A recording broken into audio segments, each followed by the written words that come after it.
Plastic বোতলের mineral পানি কতটা স্বাস্থ্যকর, নিরাপদ নাকি লুকানো ঝুঁকি আছে?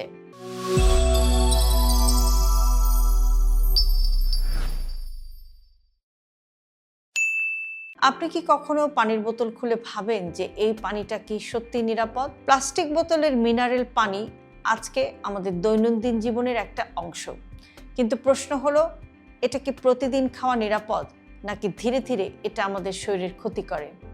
আজকে আমরা সহজ ভাষায় এই বিষয়টি একটু পরিষ্কার করার চেষ্টা করব। মিনারেল পানি আসলে কি? বাজারে যেটাকে আমরা মিনারেল পানি বলি, বেশিরভাগ সময় সেটা পিউরিফাইড অথবা প্রসেসড ওয়াটার, ফিল্টার করা পানি, এরপর কিছু মিনারেল এতে যোগ করা হয়। সব বোতলের পানি কিন্তু প্রাকৃতিক মিনারেল পানি না।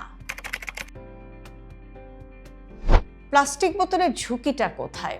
সমস্যা পানিতে না, সমস্যা হয় প্লাস্টিক বোতলে। বিপিএ এবং কেমিক্যাল লিক। নিম্নমানের প্লাস্টিক থেকে অথবা প্লাস্টিকের বোতল গরমে রাখলে বিপিএ বা অনুরূপ কেমিক্যাল পানিতে মিশতে পারে।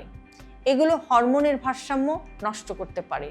শিশু এবং গর্ভবতী নারীর জন্য খুব বেশি ঝুঁকিপূর্ণ হতে পারে। রোদ বা গরমে রাখা বোতল, গাড়ির ভেতরে অথবা দোকানের সামনে রোদে যদি প্লাস্টিকের বোতলকে রাখা যায় তাহলে কেমিক্যাল লিকের ঝুঁকি কিন্তু বেড়ে যায়।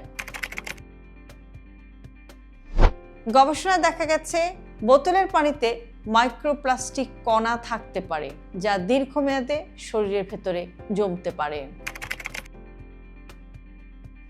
তাহলে কি বোতলের পানি একদমই খারাপ? না, একদমই খারাপ না। ভ্রমণের সময় অথবা বিশুদ্ধ পানির অভাব হলে তখন কিন্তু বোতলের পানি আপনার জন্য একটা নিরাপদ অপশন হতে পারে। কিন্তু প্রতিদিনের প্রধান পানির উৎস হিসেবে আপনি এই প্লাস্টিকের মধ্যে থাকা মিনারেল পানি ব্যবহার করবেন কিনা সে ব্যাপারে আপনাকে অবশ্যই সচেতন হতে হবে। অর্থাৎ প্রতিদিনের পানির প্রধান উৎস হিসেবে এটা কিন্তু মোটেই আপনার জন্য সেফ চয়েস না।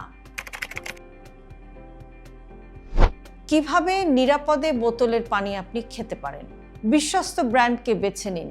বোতলে বিপিএ ফ্রি লেখা আছে কিনা সেটা একটু চেক করে নিন। রোদে রাখা বোতল কিনবেন না। বোতল চেপে দেখুন, খুব নরম হলে সেটা এড়িয়ে চলুন। খোলা বোতল 24 ঘন্টার বেশি রাখবেন না।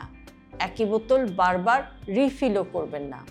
শিশুদের জন্য আলাদা করে সতর্কতা অবশ্যই প্রয়োজন। প্লাস্টিকের বোতলের পানি প্রয়োজনে ঠিক আছে, কিন্তু অভ্যাস বানানো মোটেও ঠিক না। আপনি যদি পারেন ঘরে ফিল্টার করার পানি পান করার চেষ্টা করুন। পানির বোতল হিসেবে প্লাস্টিক নয়, কাঁচ বা স্টিলের বোতলকে বেছে নেওয়ার চেষ্টা করুন। এই ছোট পরিবর্তনগুলো আপনার স্বাস্থ্যে কিন্তু বড় প্রভাব আনতে পারে। ভিডিওটি যদি ভালো লেগে থাকে তাহলে লাইক দিন, কমেন্টে জানান আপনি প্রতিদিন কোন পানি খান। শেয়ার করুন ভিডিওটি আপনার পরিবারের সাথে। সুস্থ থাকুন, সচেতন থাকুন, আমাদের পাশেই থাকুন।